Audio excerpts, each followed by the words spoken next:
Bienvenue sur le plateau Pandagro. Aujourd'hui, on accueille Arnaud. Est-ce que tu peux te présenter en quelques secondes et nous dire si c'était la première fois que tu passais la grecque?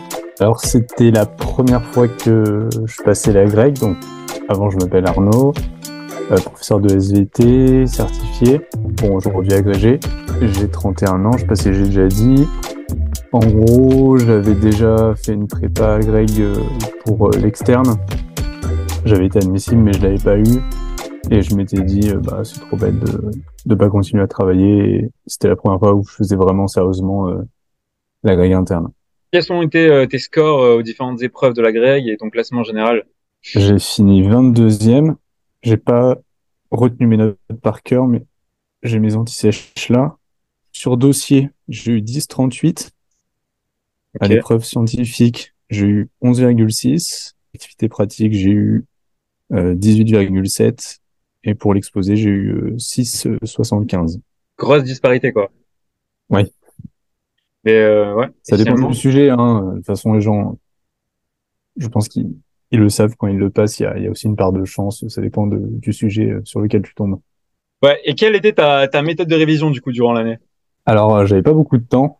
Ça, faut bien le comprendre. J'étais dans une prépa où j'allais le samedi et tout le reste du temps, en fait, ce qui avant était du temps libre, c'était du temps de révision. Et pour être efficace, j'utilisais Anki-App avec Pandagro. Et en gros, comme je suis jeune papa, quand j'endormais ma fille, quand tous ces moments-là, alors j'ai acheté pour l'occasion exprès un iPad parce que le téléphone, je trouvais que l'écran était trop petit. Donc je bossais sur ma tablette à faire des tests. D'accord. Alors ça, c'était vraiment pour apprendre. Mais pour le coup, quand je me lançais dans un nouveau deck, je prenais le deck, je faisais une fois toutes les cartes possibles. Après, je prenais un cahier, où je faisais tous les schémas qui me semblaient vraiment importants, à être capable de recracher tel quel pour l'écrit. Ça me permettait de bien les imprimer. Et après, je faisais le deck jusqu'à ce que je le maîtrise. Les gens qui ont l'application verront peut-être, mais à 75%. Donc tout en bon. D'accord. Et tu utilisais aussi la structure en dossier pour réviser par exemple toute la biologie végétale d'un coup? Fois, le problème, c'était le temps, hein.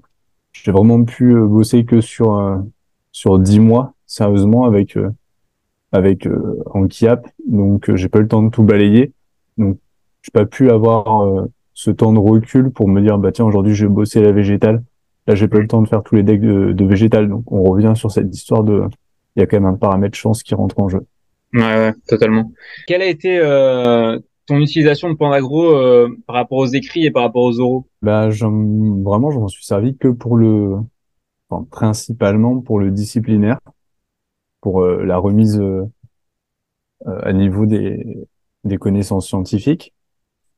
Et la pédagogie sur la fin, quand même, il y a un deck qui était sorti là, où il y avait je- tous les trucs qu'on est censé connaître, mais qu'on ne connaît pas, genre qu'est-ce que c'est que le CVC, etc., etc. Donc vraiment des thématiques beaucoup plus larges et ancrées dans, on va dire, le cadre institutionnel qui est moins disciplinaire. Mais principalement, j'ai quand même poncé l'application sur le disciplinaire. Et du coup, si tu regardes sur ton appli Anki-App, tu peux voir ton nombre de cartes révisées au total. Je suis à 9336. Ok, ouais, c'est pas mal. Ça fait 44 par jour, en moyenne. Ouais, c'est ok, c'est vraiment un bon score, quoi. Dernière question, qu'est-ce que tu penses finalement de Pandagro et est-ce que tu le recommanderais? Eh ben, j'en pense que, très honnêtement, si ça n'avait pas été là, je pense pas que je serais agrégé aujourd'hui. Ça, c'est sûr. Parce que ça m'a quand même motivé ça donne un cadre, une routine. Surtout que le temps, c'est quelque chose, j'y reviens toujours, mais de précieux et de limité. Donc, ça permet d'optimiser son travail. Bon, après, c'est un outil, et c'est comme tout, ça dépend ce qu'on en fait. Je pense que j'ai trouvé une méthode qui marche. Et ceux qui veulent, pour moi, ça a marché. Donc, s'il y en a qui se retrouvent dans ce que je dis, évidemment que je leur conseille.